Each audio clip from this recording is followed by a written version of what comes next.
नमस्कार दोस्तों, मैं हूं आंचल और आप देख रहे हैं the Bharat show. Social media की 10 बड़ी खबरों से आपको कराएंगे रूबरू। क्या चल रहा है आज? सबसे पहले नजर डालते हैं उत्तर प्रदेश के प्रयागराज में चल रहे महाकुंभ पर। महाकुंभ में मौनी अमावस्या पर एक बड़ा हादसा हो गया। भगदड़ की वजह से 30 से 40 लोगों ने अपनी जान गंवा दी, जिसके बाद से ही योगी आदित्यनाथ से इस्तीफा मांगा जा रहा है। बताया जा रहा है कि योगी आदित्यनाथ की वजह से ही यह हादसा हुआ। उन्होंने लापरवाही बरती, उनकी सरकार अच्छे से काम नहीं कर रही है। लेकिन इसी बीच सोशल मीडिया पर कई ऐसे वीडियोज आ रहे हैं जो ये दिखा रहे हैं कि एक बड़ी साजिश रची गई, एक बड़ा षड्यंत्र रचा गया। लेकिन हर कोई योगी आदित्यनाथ को जिम्मेदार ठहरा रहा है। लेकिन इसी बीच बाबा बागेश्वर ने एक बड़ा ऐलान कर दिया है और बयान देते हुए उन्होंने इसे षड्यंत्र बता दिया है। जी हाँ, आखिरकार जो सच्चाई है वो सामने आ ही जाती है। जांच होगी तो बाकी और भी सच्चाई सामने आएगी। लेकिन सोशल मीडिया पर जो वीडियोस आ रहे हैं उसे देखते हुए कई तरह के कयास लगाए जा रहे हैं और इसी बीच बाबा बागेश्वर ने खुलकर अपनी बात रख दी है और इसे एक बड़ा षड्यंत्र बताया है। देखिए, प्रायोजित षड्यंत्र है, दुखद है, हृदय विदारक है और अकल्पनीय है, पर इसके पीछे बहुत बड़ी साजिशें हैं। भीड़ तो कारण है ही है, पर इसका कुछ ना कुछ साजिश का हिस्सा है जो छोटी-छोटी घटनाओं को इशारा करके हिंदुत्व की छवि को खराब करवाना चाहे। तो देखा आपने, बाबा बागेश्वर ने हादसे के पीछे का जो षड्यंत्र है उस पर बात की है। लेकिन अब बात करते हैं माहिरा और सरफराज की। जी हाँ, वही माहिरा जो बिग बॉस में आई थी, पारस छाबड़ा की एक्स गर्लफ्रेंड, और सरफराज वही गेंदबाज, हमारे क्रिकेटर। इन दोनों के डेटिंग की खबरें आ रही थी, सोशल मीडिया पर ये चल रही थी। लोगों का ये कहना है कि सरफराज और माहिरा एक दूसरे को सोशल मीडिया पर फॉलो करते हैं। इतना ही नहीं, सरफराज ने माहिरा की पोस्ट भी लाइक की है। तो दोनों एक दूसरे को डेट कर रहे हैं और उनकी लोकेशन भी सेम बताई जा रही है। तरह तरह के कयास लगाए जा रहे हैं। लेकिन ये सारी खबरें तो काफी दिन से चल रही थी। अब आप ये कहेंगे इसमें नया क्या है? तो नया ये है कि माहिरा शर्मा की माँ सानिया शर्मा ने इन खबरों पर ब्रेक लगा दी है। जी हाँ, उन्होंने कहा है कि ऐसा कुछ भी नहीं है। मेरी बेटी यानी कि माहिरा शर्मा सेलिब्रिटी है और इसीलिए उसका नाम किसी न किसी से जोड़ा जाता है। पिछले काफी दिनों से कई कई लोगों के साथ उनका नाम जोड़ा जा रहा था। जी हाँ, एल्विश यादव के साथ भी माहिरा शर्मा का नाम जुड़ा था। लेकिन अब सरफराज के साथ जब नाम जुड़ा तो लव जिहाद की भी चर्चाएं होने लगी कि ये भी तो लव जिहाद है। बहुत सारे लोग कुमार विश्वास को भी टैग करने लगे। लेकिन अब उनकी मां ने साफ कह दिया है कि ऐसा कुछ भी नहीं है, दोनों के बीच कुछ नहीं है। चलिए, दोनों के बीच में कुछ नहीं है, लेकिन ममता कुलकर्णी के साथ बहुत कुछ हो गया है। जी हाँ, ममता कुलकर्णी एक्ट्रेस, और अभी आपने देखा कि किन्नर अखाड़े की वो महामंडलेश्वर बनी थी, जिसके बाद सवाल खड़े हुए थे। जाहिर सी बात है, जिसका नाम डी कंपनी के साथ जुड़ा हो, ड्रग्स मामले में जिसका नाम सामने आया हो, जो एक तरीके से बी ग्रेड एक्ट्रेस रही हूँ, जो उनके सीन रहे हैं, उससे यही कहा जा सकता है। अब इतने कारनामे और कांड के बाद कोई कुंभ में नहा ले तो उसके पाप तो धुल नहीं जाते।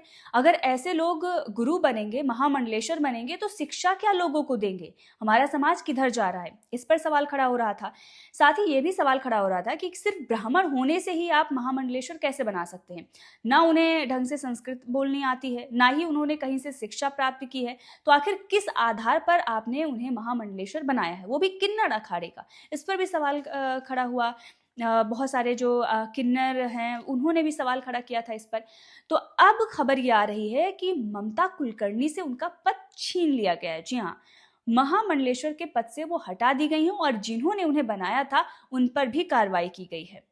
बताया तो यही जा रहा था कि हो सकता है कि पैसे लेकर ये पद दिया गया हो, जिसके बाद से ही आक्रोश था और अब इस पर एक्शन लिया गया है। तो ममता कुलकर्णी फिलहाल बहुत ज्यादा लाइमलाइट में आ गई थी। महाकुंभ से पहले आती हैं, कुछ बयानबाजी करती हैं, फिर महामंडलेश्वर बन जाती हैं और अब उनसे पद भी छिन जाता है।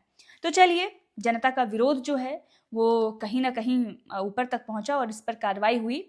लेकिन महाकुंभ से ही जुड़ा हुआ एक और मामला सामने आ रहा है। दरअसल महाकुंभ में जब भगदड़ मची उसके बाद से ही योगी आदित्यनाथ पर सवाल खड़े हो रहे हैं। लेकिन अब आरएसएस ने एक बहुत बड़ा फैसला लिया है। जी हाँ, आरएसएस ने फैसला ये लिया है कि 16,000 आरएसएस स्वयंसेवक ट्रैफिक व्यवस्था में पुलिस की मदद करेंगे।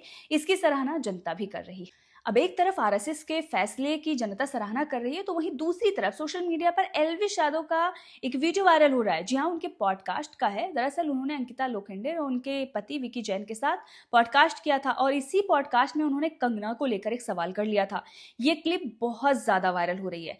दरअसल उन्होंने अंकिता लोखंडे से ये पूछा था कि मणिकर्णिका में जब आपने कंगना के साथ काम किया था तो कैसा लगा था आपको, अनुभव कैसा रहा?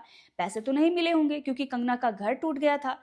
घर इसलिए टूट गया था, उन्होंने बोला, क्योंकि उस वक्त क्या हुआ था कि महाराष्ट्र में उद्धव ठाकरे की सरकार थी जो कि कांग्रेस और एनसीपी के साथ चल रही थी। कंगना ने सुशांत सिंह राजपूत मामले में उद्धव ठाकरे सरकार पर सवाल खड़े कर दिए थे। संजय राउत ने भी कुछ बयानबाजी की थी और उसके बाद कंगना का दफ्तर ही तोड़ दिया गया था। आपको बता दें, कंगना का दफ्तर तो तोड़ा गया, लेकिन मामला जब कोर्ट में गया तो कंगना को भरपाई करना पड़ा सरकार को, यानी कि कंगना को पैसे मिले और सरकार एक बार फिर से कटघरे में खड़ी हुई, उसे मुंह की खानी पड़ी। तो उद्धव ठाकरे और संजय राउत को बहुत बड़ा झटका भी लगा था कोर्ट से। अब उसी मामले पर जब एल्विश यादव चर्चा कर रहे थे तो वीडियो वायरल हो गई। सुनिए क्या कुछ कहा था एल्विश ने। आपने मूवी करी है कंगना रनौत के साथ, कैसा रहा आपका एक्सपीरियंस? बहुत अच्छा रहा। मणिकर्णिका वाला। यस, मुझे बहुत मजा आया, नई नई चीजें देख के, नई नई चीजें सीख के। एंड कंगना हमारी डायरेक्टर थी। तो उस मूवी के आपको पैसे मिले थे? क्योंकि कंगना का तो घर टूट गया था। नहीं, मुझे बिल्कुल पैसे नहीं मिले थे, पर मैंने खुद पैसे लिए नहीं थे, क्योंकि जो प्रोड्यूसर थे वो मेरे बहुत करीबी मेरे भाई जैसे थे, कमल जैन। उन्होंने मेरे लिए मुझे वो रोल दिया था और मैंने खुद उनसे पैसे लिए। जैन का जो जुड़ाव है ना, आपकी लाइफ में जैन लोग जुड़े हैं? बहुत जुड़े हैं, जैन है। जैन ही हो रही है। तो देखा आपने, एल्विश ने कंगना को लेकर जो सवाल पूछा था वो किस तरह से वायरल हो रहा है। लेकिन इसके बाद हम बात करेंगे फुकरा इंसान की। जी हाँ, फुकरा इंसान का अभिषेक मल्हान का कोलैबोरेशन हुआ है। ये कोलैबोरेशन किसके साथ हुआ है, क्या आप इमेजिन कर सकते हैं? जी हाँ, ये कोलैबोरेशन हुआ है दीपक कलाल के साथ फुकरा इंसान का कोलैबोरेशन हुआ है। वीडियो वायरल हो रही है। दीपक कलाल का क्या कहना है, सुनिए। रोम भाइयों, अभिषेक भाई ने मिस्टर बीस्ट के साथ कोलैबोरेशन किया और मिस्टर बीस्ट के बाद अभिषेक भाई ने दीपक कलाल के साथ कोलैबोरेशन किया है। Big deal, very big deal. और मैं बहुत खुश हूँ कि मुझे इनके साथ काम करने का मौका मिला, क्योंकि मैं अभी जियो टीवी पे इनके शो में आ रहा हूँ, वो भी एज ए वीआईपी गेस्ट, और मुझे इनके साथ बहुत बहुत मजा आया। और मैं इनको डिनर के लिए इन्वाइट करने वाला हूँ और हमारा जो शो है वो सब लोग देखना। Okay done. और मैं और भी आपके साथ अलग अलग शो करूंगा, थोड़ा मेरा प्रॉब्लम सॉल्व हो जाएगा तो 100%। Let's go. बस भगवान से दुआ करना कि मैं जल्दी ठीक हो जाऊँ। जय बाबा की सिस्टम पार्ट रही है। मेरी जॉन है Abhishek Malhan, not only Abhishek Malhan, his entire family, they are very educated, very down to earth. टाटा। तो देखा आपने, एक बहुत बड़ा कोलैबोरेशन जो कि दीपक कलाल और फुकरा इंसान का था। अब हम बात करते हैं राजस्थान के शिक्षा मंत्री के वायरल वीडियो की। राजस्थान के शिक्षा मंत्री हैं और एक लड़की से पूछते हैं, आप 10वीं में हैं? कोई तो बोल रहा था कि हाई स्कूल में, और उसके बाद वो बच्ची हंसने लगती है कि 10वीं और हाई स्कूल तो एक ही बात होती है, और फिर उसके बाद शिक्षा मंत्री खुद ही चकरा जाते हैं। यकीन नहीं है तो देख लीजिए। अच्छा होगा, आपके लिए भी अच्छा होगा, आप कॉलेज में जाएंगे, वहाँ भी अच्छा करेंगे। कौन सी क्लास में? कोई तो 10वीं बोल रहा था। एक ही होती है क्या? तो ऐसे तो बनते हैं शिक्षा मंत्री। अब क्या ही कर सकते हैं, अनपढ़ नेताओं को अगर हम राज करने देंगे, उन्हें वोट देंगे और उन्हें आगे बढ़ाएंगे तो यही होगा, मंत्री बनेंगे तो ऐसा ही करेंगे। चलिए बात करते हैं अब एक और वीडियो की जो कि एल्विश यादव की है। जी हाँ, एल्विश यादव आई लव यू आयशा बोल रहे हैं। आयशा वही मुनव्वर की एक्स गर्लफ्रेंड। क्यों बोल रहे हैं वो आप सुन लीजिए। पकड़ा जा रहा हूँ क्या मैं हर चीज में? दूसरा कमेंट दोनों के लिए है, जोड़ी सलामत रहे तुम्हारी और आयशा की। क्या नाच रहे हो साथ में? बिग आयशा, बिग बॉस वाली आयशा। भाई साहब, अरे हमने तो देखा, आपने भी तो देखा हो क्या कर रहा है। पता नहीं, शायद लोगों ने उसे अच्छी आंखों से नहीं देखा। और ऐसा कुछ भी नहीं, आयशा बहुत अच्छी लड़की है। आयशा बहुत अच्छी लड़की है। I love you Ayesha. I love you too Ayesha. भी बोल दो। मैं नहीं बोल सकता। अरे क्यों नहीं बोल सकता? बोल देते बहन जैसी। अच्छा, इसने बोल दिया आई love you, I love you. तो सुना आपने एल्विश ने क्यों बोला आयशा को आई लव यू। अब बात करते हैं एल्विश यादव के माता और पिता की एक वीडियो सोशल मीडिया पर वायरल हो रही है। दरअसल ये वीडियो किसी बच्चे ने बनाई। ये बच्चा 3 दिन से एल्विश यादव के घर के पास जा रहा है। उसका कहना है कि मुझे एल्विश यादव के साथ वीडियो बनानी है क्योंकि गाजियाबाद वाले मुझे सपोर्ट नहीं करते, मैं कचरे पर वीडियो बनाता हूँ। जब से मैक्शन वाला मामला हुआ है उसके बाद से हर कोई चाहता है कि भाई एल्विश यादव के पास जाओ, कोई कंट्रोवर्सी कर लो, भले ही थप्पड़ मिल जाए, कुछ भी मिल जाए, पर भाई व्यूज़ आ जाएंगे और फिर लाइफ सेट हो जाएगी, हम भी बहुत बड़े इन्फ्लुएंसर बन जाएंगे, एड्स मिलने लगेंगे। ये सारी जो थिंकिंग है लोगों की हो गई है। अब ये गया है वहाँ पर और उसके माता पिता नहीं मिलना चाहते। एल्विश के माता पिता, अब आप किसी को बहुत ज़्यादा परेशान करेंगे तो परेशान होकर यही इंसान कहेगा। और उस वीडियो में भी सुना जा सकता है, आपको दिखाएंगे। एल्विश के माता पिता ये कह रहे हैं कि आप क्यों आए हो और एल्विश ने पहले भी मना किया हुआ कि आप मेरे घर पर मत आइए। तो वो जब वहां पर पहुंचता है, क्या कुछ होता है पहले वो देखिए। गाजियाबाद से 3 दिन से लगातार एल्विश भाई के घर आ रहा हूँ एक वीडियो बनाने के लिए सिर्फ, क्योंकि मेरे गाजियाबाद के लोग मुझे सपोर्ट नहीं कर रहे और एल्विश भाई के मम्मी पापा ने मुझसे अच्छे से बात भी नहीं करी, उल्टा सीधा बोला। हाथ जोड़ के विनती है और ज़्यादा से ज़्यादा शेयर करना। क्या चाह रहा है हमारे घर का आगे ऐसे करना किसी को काम हमें तो काम है भाई, तो अभी 1 घंटे का काम करके अपने घर वाले से बात करा देगा। बहुत दूर से आए अंकल मिलने आपसे। ऐसे कि आप किस लिए मिलना है? ऐसे क्यों मिलना है मेरे से? फिर तुमने सारी दुनिया क्या क्या कर रखे हैं, बच्चे के लिए मिल गए सबसे। हमारे बच्चे को नहीं काम वीडियो बनाते हैं अंकल कचरे वाली, हमारा कंटेंट कचरे वाला है। वीडियो बनाने के लिए बात ना बढ़ाए, बात ना बढ़ाए, बस मैं ये कह रहा हूँ कुछ भी नहीं चला। बात बढ़ाएगी दूर तक जाए, बात ना बढ़ाए। कचरे वाला है और चाहे सचरे वाला, मुझे नहीं लेना। तो आप सुन रहे हैं, और ये कहता है कि भाई मुझे सपोर्ट नहीं कर रहा है। बहुत सारे लोग बोल रहे हैं कि एल्विश घमंडी हो गया है।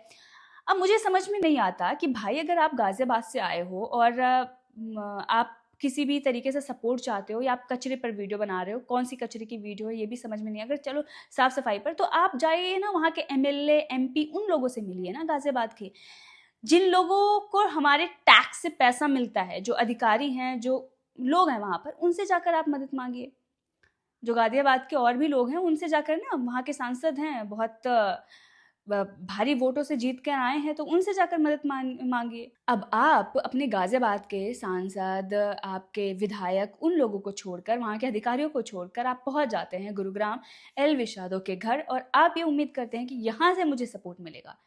तो भाई जो इंसान खुद ही इतने केसेस में फंसा हो, जिसके पास खुद इतने काम करने के लिए हो, उसके मम्मी पापा के अपने घर के काम हो, जो खुद परेशान हो, वो तुम्हें क्या सपोर्ट करेगा भाई? तो सपोर्ट वहां से लो ना जहां से टैक्स का पैसा जा रहा है। नेताओं से सपोर्ट मांगिए। बहरहाल ये तमाम जो वीडियोस हैं वो सोशल मीडिया पर वायरल हो रही हैं, लेकिन इसी वक्त एक और यूं कहें तो बहुत ही इंपॉर्टेंट खबर है दिल्ली से। दिल्ली में आम आदमी पार्टी को विधानसभा चुनाव में वोटिंग से पहले बहुत बड़ा झटका लग गया है। झटका ये लगा है कि ताबड़तोड़ इस्तीफे हो रहे हैं। 7 विधायकों ने इस्तीफा दे दिया है। आम आदमी पार्टी के 7 विधायकों ने इस्तीफा दे दिया। इसके साथ ही कई और भी नेता पार्टी छोड़कर भाग खड़े हुए हैं। वोटिंग से पहले इतना बड़ा जो झटका आम आदमी पार्टी को लगा है, क्या आम आदमी पार्टी उबर पाएगी या और भी झटके वोटिंग तक लगते रहेंगे? बहरहाल आज की खबर में बस इतना ही। आगे बात करेंगे, चर्चा करेंगे कि क्या कुछ चल रहा है सोशल मीडिया पर।